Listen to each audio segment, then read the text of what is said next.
So they did their best to fix me up. And with that, he lowered me to the floor, patted me on the head, and returned his focus to Wheel of Fortune.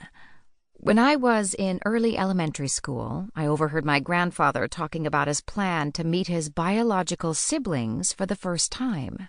The adults were standing around the kitchen table long after the Thanksgiving dinner had ended. My grandmother was wiping the counter down, and my aunts were drying the silverware. My mom and dad were returning chairs and tables to storage, and I was supposed to be folding the tablecloth. The steady dance of cleaning, folding, and putting away stopped abruptly. I was keenly aware that this was not a conversation for me, and yet I inched closer, straining to hear. I tucked the half-folded tablecloth under one arm and braced myself against the door frame so I could lean in just a little closer. I couldn't understand how my grandpa had never met his own brothers and sisters. At the moment, mine were chasing one another relentlessly through the basement playroom with several of my cousins. They were making it difficult to eavesdrop, but nevertheless, as I tried to imagine not knowing them, my heart filled with a sense of vast emptiness. Once the dishes were done and the house was returned to order, my parents called us to the car, and we hugged all the relatives goodbye. My mom reminded us to buckle up and then turn the radio to Christmas music. I smiled as I thought about how much I love the Christmas season and our traditions as a family.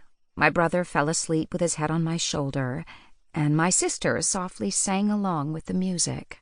I listened to the even tone of my parents' conversation. I couldn't make out the words, but I loved the soothing sound of their voices. Love filled my heart, and I felt like I might burst with affection for my family. My eyes drifted shut, and I began to daydream about Christmas morning. Wait! My eyes shot open as I looked directly at my startled parents. What happened to Grandpa's brothers and sisters? Why doesn't he know them? Is he going to meet them? My dad drew in a breath before reminding me that eavesdropping is rude. Then he told me a little about my grandfather's story.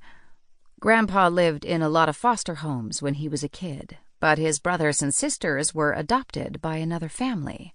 They have never met, but they just reached out to your grandpa, and they would all like to get to know one another. I pondered this for a moment and then replied, "What's a foster home?" My dad closed his eyes for just a moment, and I could see the words roll around on his tongue before he spoke them. Sometimes a family can't take care of a child, and a foster family takes care of the child for a while. Your grandpa's family couldn't take care of him, so he lived in a few foster homes. But they didn't take good care of him either. I let that sink in for a while as I watched the snow swirl outside my window. My baby brother's hot breath against my shoulder reminded me of a question that had plagued me for years. What really happened to Grandpa's tongue? My dad shook his head, and my mom gave him a warning glance toward the back seat. "I don't know," my dad finally responded. I didn't ask again. I was 12 when my parents started talking about adoption in our own family. I was listening to their conversation from the top of the stairs long after I had been sent to bed. Next to reading by the nightlight, eavesdropping was my favorite late-night pastime. I realize as I type this that I owe my parents an apology for never going right to bed and for listening to all kinds of conversations and television programs that were none of my business. I also fully accept that I deserve the nosy children that currently reside in my own home. That night I strained my ears to hear each detail. They had been watching a television program about children who had been left in orphanages in Romania. I could tell from their hushed tones that they were horrified by the conditions and the lack of resources many of these places had to care for children. They talked late into that night about the mothers who must be devastated to leave their children there, but felt they had no other option. They wondered out loud how this could be happening when families like ours had plenty of room in our homes, more than enough resources, and certainly an abundance of love to give. I don't know if they talked about my grandpa, but I tucked my knees beneath my nightgown and imagined him as a child with nowhere to go.